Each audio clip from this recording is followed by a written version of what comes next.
Tappy activated. Hey, my bite-sized crypto buddies! If you've been eager to find out more about bull markets, connect to this data transmission right away. Here's the first knowledge infusion. A bull market is a period where stock or token prices rise steadily over an extended time, just like your battery fills when you're charging. During this time, investors are generally optimistic about future gains. Bull markets can last for several months or even years, with stocks often performing better than other types of investments. Many believe that the term bull market comes from the way a bull attacks by thrusting its horns upward. It symbolizes the rise in stock prices during a bull market.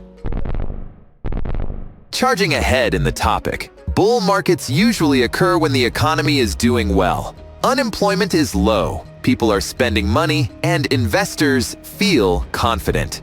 This algorithm leads to a continuous increase in stock prices over a long period. Let me break it down into data bytes for you. A bull market happens when a stock market index or an individual stock sees a gain of 20% or more. This is the opposite of a bear market, which happens when there is a 20% or greater loss in the market or a specific security. I bet we all need a break to process this info. But stay plugged in, friends. Tappy deactivated.